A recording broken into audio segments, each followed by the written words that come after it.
Hey everybody, what's going on? Hellmite here, bringing you another video from Grab the Lantern today.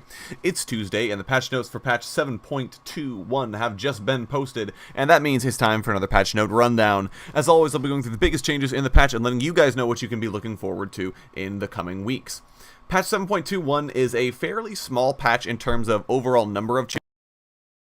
A few mini reworks in a sense to a couple of champions, but generally the patch is small because Runes Reforged will be coming out fairly shortly. This should be the last patch of Season 7, as Season 7 will be ending at the end of October, so this is the last thing we'll have to look forward to before everything gets shaken up. Let's go ahead and jump right into it with the champion changes. Azir is getting nerfed in this patch.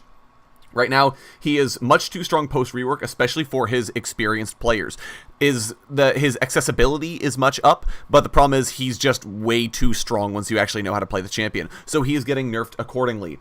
His Q damage is going down at later ranks, and his soldier damage is also decreasing at later levels, so he'll be doing a little bit less damage in the late game. Next up is Galio.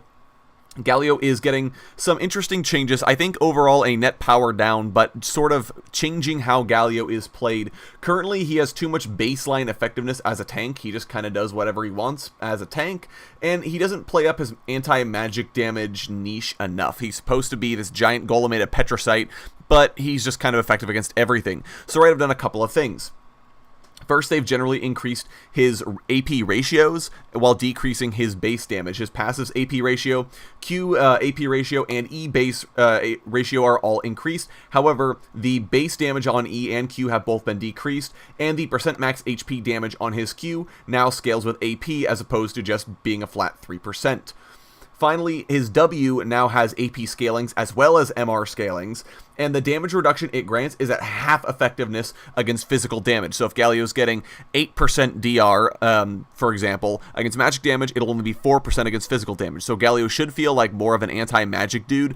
He also will need to build AP if he wants to be quite as effective as he was before. This positions him as more of a mid lane AP MR tank kind of champion, and less as I'm going to stay top lane, I'm going to build defensive itemization and just kind of shove you in forever champion. Next up is Rammus. He is being changed this patch as well. Similarly to Galio, he's too generally effective, and he doesn't play into his niche quite as well. He's supposed to be this anti-auto-attack champion, and he's not really doing that at the moment. So his W percent armor bonus has been increased, and the MR base bonus and percent bonus have both been decreased. So Rammus will be significantly tankier against AD champions while his defensive ball curl is up, but he won't get as much free MR out of defensive ball curl either.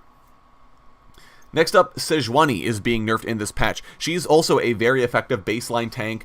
Most of it is actually just because she's incredibly durable thanks to her passive, and she's also chunking targets really, really hard if she's able to proc Permafrost on her.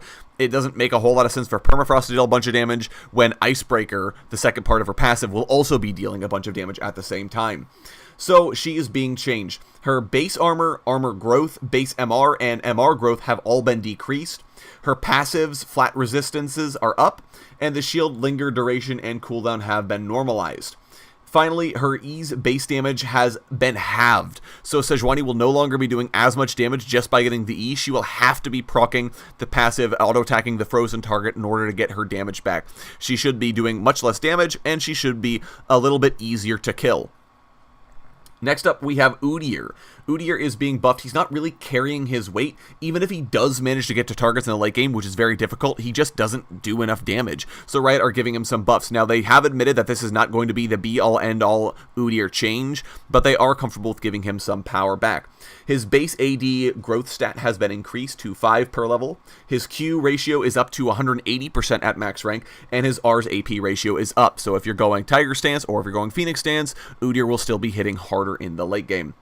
Finally, for champions, we have Urgot is getting some changes. Right now, he's not very good in the late game, and the biggest problem is he has a very unreliable kit. The onus is more on him to hit his abilities rather than it is on his enemies to dodge the abilities, and that's kind of a disadvantage to Urgot. So he's getting some of his power shifted from his early game into his mid and late game as compensation. His passive's leg cooldown was changed, generally decreased. It goes down to 2.5 seconds at max level. And it no longer scales with CDR, not that he needs it anymore. His Q's mana cost has been normalized at 50 per cast, but the time before detonation has been decreased to half a second from 0.85 of a second. and his R's missile speed has been increased quite substantially. So Urgot will now have a much better time getting the lock on with Q, getting the damage from Q, and hopefully landing his R as well, as it does travel much faster. His passive will be doing slightly less damage in the early game, as it does do less % health damage, but it's generally speaking a buff. Finally, let's talk about everyone's favorite item, Ardent Sensor. It is still too strong of an item, and it needed some kind of weakness to it. Right now, it didn't have that. So now the attack speed buff and the on-hit magic damage have been dramatically reduced early and slightly reduced at the maximum level. So that means that you will be getting much less effectiveness out of Ardent Sensor as a rush item, and you will basically need to be building it late game. It will still be weaker than it is currently, but you can still build it in the late game if you want the bonuses from Ardent Sensor. Hopefully this is enough to kick it out of the meta as a must-build item. Anyways, that's going to be it for me today, guys. Thank you all so very much for watching. I do appreciate it. Let me know which changes you're most excited for down in the comment section below. If you enjoyed the video, go ahead and leave a like. And if you really enjoyed the video, consider subscribing. I upload a video every Monday, Friday, and on patch days like today as well. And if you're hungry for more Grab the Lantern content, you can go ahead and check out my blog, grabthelantern.tumblr.com. There is a link down in the description below. I would love to see you there, as I do upload an article just about each and every single day for your pleasure. Once again, thank you guys so very much for watching. I do appreciate it, and I will talk to you all later.